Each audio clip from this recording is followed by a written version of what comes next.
ಇದು ನಿತ್ಯ ಕಲ್ಯಾಣ ವರಾಹಸ್ವಾಮಿ ಟೆಂಪಲ್ ಅಥವಾ ನಿತ್ಯ ಕಲ್ಯಾಣ ಪೆರುಮಾಳ್ ಸ್ವಾಮಿ ಟೆಂಪಲ್.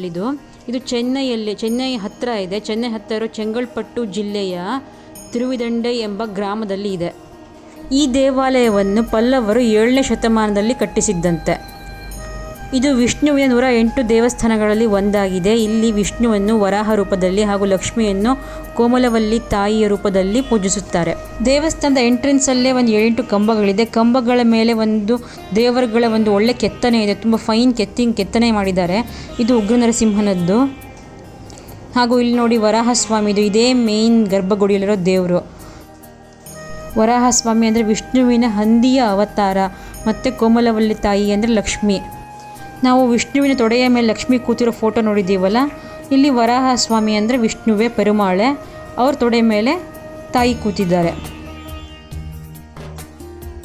ದಂತಕಥೆಗಳ ಪ್ರಕಾರ ವಿಷ್ಣುವಿನ ವೈಕುಂಠದಲ್ಲಿ ಜಯ ವಿಜಯ ಅಂತ ಇಬ್ಬರು ದ್ವಾರಪಾಲಕರು ಇರ್ತಾರಲ್ಲ, ಅವರಿಗೆ ಶಾಪ ಸಿಗುತ್ತಂತ ಅಸುರರಾಗಿ ಒಂದು ಜನ್ಮದಲ್ಲಿ ಭೂಮಿಯಲ್ಲಿ ಬರಬೇಕು ಅಂತ. ಆಗ ಅವರು ಕಶ್ಯಪ ಹಾಗೂ ದಿತಿ ದಂಪತಿಗಳಿಗೆ ಹಿರಣ್ಯಾಕ್ಷ ಹಾಗೂ ಹಿರಣ್ಯಕಶಿಪು ಎಂಬ ಮಕ್ಕಳಾಗಿ ಹುಟ್ಟುತ್ತಾರಂತೆ.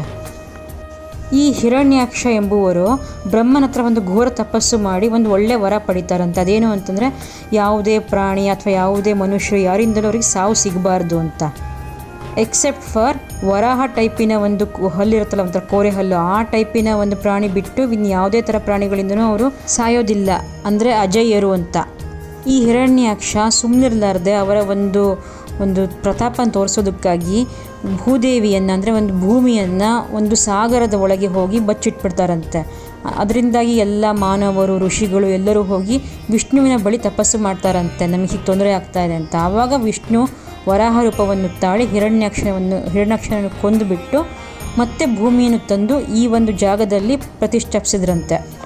ಭೂದೇವಿ ಅಂದರೆ ಲಕ್ಷ್ಮಿ. ತನ್ನನ್ನು ಕಾಪಾಡಿದ್ದಕ್ಕಾಗಿ ಲಕ್ಷ್ಮಿಗೆ ವರಾಹಸ್ವಾಮಿಯ ಮೇಲೆ ಪ್ರೀತಿ ಹುಟ್ಟುತ್ತೆ. ಅವರಿಬ್ಬರು ಮದುವೆ ಆಗ್ತಾರೆ. ಅಷ್ಟೇ ಅಲ್ಲ, ಕಾಲವ ಋಷಿಗಳಿಗೆ 360 ಹೆಣ್ಣು ಮಕ್ಕಳಿದ್ರಂತೆ. ಪ್ರತಿಯೊಬ್ಬರನ್ನೂ ವಿಷ್ಣು ಮದುವೆ ಆಗಬೇಕು ಅನ್ನೋ ಅವ್ರ ಆಸೆ ಇತ್ತಂತೆ.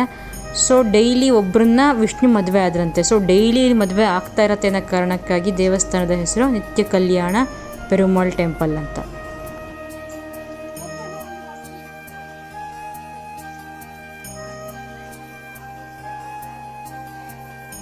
ಇದೇ ಮೇನ್ ದೇವಸ್ಥಾನದ ಪುಟ್ಟ ಶಂಖ ಹಾಗೂ ಚಕ್ರಗಳು.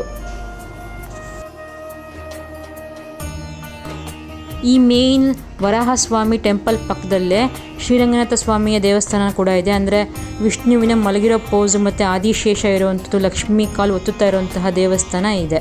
ನಿಜಕ್ಕೂ ನಾವು ಫೋಟೋಗ್ರಫಿ ಎಲ್ಲ ತೊಗೊಳ್ಳೋ ಹಾಗಿಲ್ಲ, ಬಟ್ ಒಳಗಡೆ ಶ್ರೀರಂಗನಾಥ ಸ್ವಾಮಿದು ಒಂದು ತುಂಬ ದೊಡ್ಡದಾದಂತಹ ಸ್ಟ್ಯಾಚ್ಯೂ ಇದೆ, ಚೆನ್ನಾಗಿದೆ. I felt very nice to see big Ranganatha. ಇದೇ ಅದು ರಂಗನಾಥ ಸ್ವಾಮಿಯ ದೇವಸ್ಥಾನ. ಇಲ್ಲೇ ಒಳಗಡೆ ಪುಟ್ಟ ರಂಗನಾಯಕಿಯ ದೇವಸ್ಥಾನ ಕೂಡ ಇದೆ. ಪುರಾಣಗಳ ಪ್ರಕಾರ ವಿಷ್ಣುವಿನ ಮೊದಲ ದಿನದ ಮದುವೆಗೆ ರಂಗನಾಥ ಬಂದಿದ್ದಂತೆ. ಈಗ ನಾವು ವರಾಹಸ್ವಾಮಿ ದೇವಸ್ಥಾನದ ಗರ್ಭಗುಡಿಗೆ ಹೋಗೋದಕ್ಕೆ ಕ್ಯೂ ಅಲ್ಲಿ ನಿಂತಿದ್ದೀವಿ.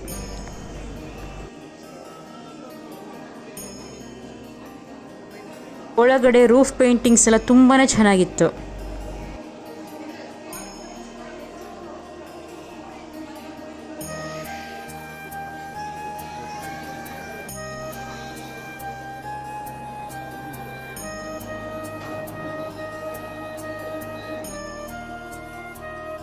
ವರಾಹಸ್ವಾಮಿಯ ಗರ್ಭಗುಡಿಯಲ್ಲಿ ಇದೇ ಥರ ಒಂದು ದೇವರಿರೋದು.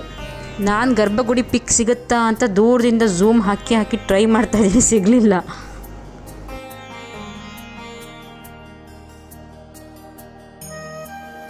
ಇಲ್ಲಿ ನೋಡಿ ನಮ್ಮ ಹಳೆ ಕಾಲದ ಒಂದು ಒಳ್ಳೆ ಬಾವಿ ಇದೆ. ಬನ್ನಿ ಇವಾಗ ದೇವಸ್ಥಾನದ ಒಂದು ಫುಲ್ ಪ್ರದಕ್ಷಿಣೆ ಹಾಕೋಣ.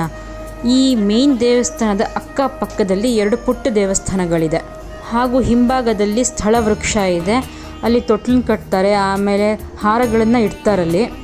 ಇಲ್ಲಿ ಒಂದು ಹಾರದ ಟ್ರೆಡಿಷನ್ ಇದೆ. ಅದರ ಪ್ರಕಾರ ಯಾರಿಗೆ ಲೇಟಾಗಿ ಮದುವೆ ಆಗ್ತಾ ಇರಲ್ವೋ, ಯಾರಿಗೆ ಮದುವೆ ತುಂಬ ಮುಂದೆ ಹೋಗ್ತಿರುತ್ತೋ ಅಂಥವ್ರು ಇಲ್ಲಿ ಬಂದುಬಿಟ್ಟು 2 ಹಾರಗಳನ್ನು ಕೊಂಡ್ಕೊಂಡು ಅರ್ಚನೆ ಮಾಡಿಸಿ ಒಂದು ಹಾರನ ತಮ್ಮ ಮೈ ಮೇಲೆ ಹಾಕ್ಕೊಂಡು ದೇವ್ರ ಸುತ್ತಲೂ ಈ ಪ್ರಾಂಗಣ ಅಥವಾ ಪ್ರಾಕಾರದ ಸುತ್ತಲೂ 9 ರೌಂಡು 9 ಪ್ರದಕ್ಷಿಣೆ ಹಾಕಿ ಮನೆಗೆ ಒಯ್ದು ಆ ಹಾರನ ಇಟ್ಕೋಬೇಕು. ಯಾವಾಗ ಅವ್ರದ್ದು ಮದುವೆ ಆಗುತ್ತೋ ಆನಂತರ ದಂಪತಿ ಸಮೇತವಾಗಿ ಬಂದು ಮತ್ತೆ 2 ಮಾಲೆಗಳನ್ನು ಕೊಂಡ್ಕೊಂಡು ಅರ್ಚನೆ ಮಾಡಿಸಿ ಆ ಒಣಗಿರೋ ಹಳೆ ಹಾರವನ್ನು ಆ ವೃಕ್ಷ ಸ್ಥಳದ ಬಳಿ ಇಡಬೇಕು. ಇದೇ ಈ ಸ್ಥಳದ ಪ್ರಾಮುಖ್ಯತೆ. ಯಾರಿಗೆ ಮದುವೆ ಆಗ್ತಾ ಇರಲ್ವೋ, ತುಂಬ ವಿಳಂಬ ಆಗ್ತಿರುತ್ತೆ, ಸರಿಯಾದ ವಧು ಅಥವಾ ವರ ಸಿಗ್ತಿರಲ್ಲ ಅಂಥವರೆಲ್ಲ ಇಲ್ಲಿ ಬಂದು ದೇವರನ್ನು ಪ್ರಾರ್ಥಿಸ್ಕೋತಾರೆ. ಮದುವೆ ಆದವರು ಕೂಡ ಇಲ್ಲಿ ಬಂದು 2 ಹಾರಗಳನ್ನು ಸಮರ್ಪಿಸಿ ತಮ್ಮ ವೈವಾಹಿಕ ಜೀವನ ತುಂಬ ಸುಂದರವಾಗಿ ಸುಖಮಯವಾಗಿ ಸಾಗಲಿ ಅಂತ ದೇವರನ್ನು ಬೇಡ್ಕೊಳ್ಳೋದು ಕೂಡ ನಾನು ಇಲ್ಲಿ ನೋಡಿದೆ.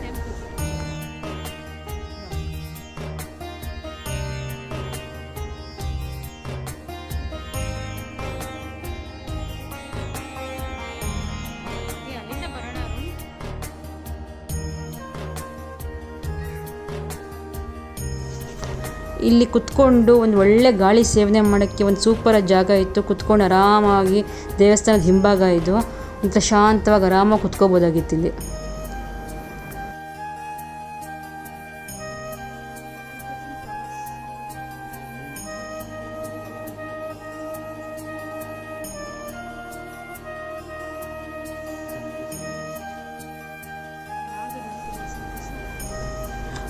ಇದೇ ನೋಡಿ ಆ ವೃಕ್ಷ ಸ್ಥಳ. ಇಲ್ಲೇ ಬಂದು ತಮ್ಮ ಮನೇಲಿ ಇಟ್ಕೊಂಡಿರುವಂತಹ ಒಣಗಿರೋ ಹಾರಗಳನ್ನು ಸಮರ್ಪಿಸುವಂತಹ ಜಾಗ. ಇಲ್ಲಿ ತೊಟ್ಟಿಲುಗಳನ್ನ ಕಟ್ಟುವಂತಹ ವ್ಯವಸ್ಥೆ ಕೂಡ ಇದೆ. ಮಕ್ಕಳು ಆಗದೇ ಇರೋರು ಮಕ್ಕಳಾಗಲಿ ಅಂತ ಬೇಡ್ಕೊಳ್ಳುವಂತಹ ಜಾಗ ಇದು. ಒಂದು ಇಂಟ್ರೆಸ್ಟಿಂಗ್ ಕತೆ ಹೇಳ್ತೀನಿ. ಇಲ್ಲಿ ಲಕ್ಷ್ಮಿ ವರಹಸ್ವಾಮಿಯ ಲೆಫ್ಟ್ ತೊಡೆ ಮೇಲೆ ಕೂತಿದ್ದಾರಲ್ವ, ಹಾಗಾಗಿ ಈ ಜಾಗದ ಹೆಸರು ತಿರು ಇದಂತೈ ಅಂತ. ಅಂದರೆ ತಿರು ಅಂದರೆ ಹೋಲಿ ಅಂತ, ಪವಿತ್ರ ಅಂತ. ಇದ ಎಂತೈ ಅಂದರೆ ಲೆಫ್ಟ್ ಸೈಡ್ ಅಂತ. ಇದೇ ನೋಡಿ ಮೇನ್ ದೇವಸ್ಥಾನದ ಹಿಂಭಾಗದಲ್ಲಿ 2 ದೇವಸ್ಥಾನ ಇದೆ ಅಂತ ಹೇಳಿದ್ನಲ್ಲ, ಇದೇ ಅದು ಇನ್ನೊಂದು ದೇವಸ್ಥಾನ. ಈಗ ಪ್ರದಕ್ಷಿಣೆ ಆಲ್ಮೋಸ್ಟ್ ಕಂಪ್ಲೀಟ್ ಆಗಿ ನಾವು ಮತ್ತೆ ಶ್ರೀರಂಗನಾಥ ಸ್ವಾಮಿ ದೇವಸ್ಥಾನ ಹತ್ರ ಬರ್ತಾ ಇದ್ದೀವಿ. ಆನಂತರ ವರಹಸ್ವಾಮಿ ಟೆಂಪಲ್ ಎಂಟ್ರೆನ್ಸ್ ಸಿಗುತ್ತೆ. ಈ ಟೆಂಪಲ್ ಇರೋ ಹಳ್ಳಿ ಹೆಸರು ತಿರುವಿದಂತೈ ಅಂತಲೇ. ಅಂದರೆ ತಿರು ಇದಂತೈ ಅನ್ನೋದು ಕ್ರಮೇಣವಾಗಿ ತಿರುವಿದಂತೈ ಅಂತ ಆಗಿದೆ. ಮಹಾಬಲಿಪುರಮಲ್ಲಿ ಕೂಡ ಈ ದೇವಸ್ಥಾನ ಇದೆ. ಅಲ್ಲಿ ಲಕ್ಷ್ಮಿ ವಿಷ್ಣುವಿನ ಬಲ ತೊಡೆ ಮೇಲೆ ಕುಳಿತಿದ್ದಾಳೆ. ಹಾಗಾಗಿ ಮಹಾಬಲಿಪುರದ ಮತ್ತೊಂದು ಹೆಸರು ತಿರುವಲವೆಂತೈ ಅಂತೆ. ಒಲ ಅಂದರೆ ಬಲ. ಐ ಟೆಲ್ ಯು, ತಮಿಳಲ್ಲಿ ಎಷ್ಟೋ ಹಳೆಗನ್ನಡದ ಪದಗಳಿದೆ. ನಾವು ಯೂಸ್ ಮಾಡೋ ಕನ್ನಡದ ಪದಗಳು ಇದೆ. ಕ್ರಿಯಾಪದ ಸ್ವಲ್ಪ ಡಿಫ್ರೆನ್ಸ್ ಬರುತ್ತೆ, ಬಟ್ ನಾಮಪದಗಳು ತುಂಬಾ ಅಲ್ಲಿ ಇಲ್ಲಿ ಮತ್ತು ವಾಗೆ ಬಾ ಅಂತೆಲ್ಲ ಹೇಳೋದು ತುಂಬಾ ಇದೆ ಇಲ್ಲಿ. I did okay narration of the temple tour. Please sorry, every time we can't be same, but I can't prolong it to post it next year.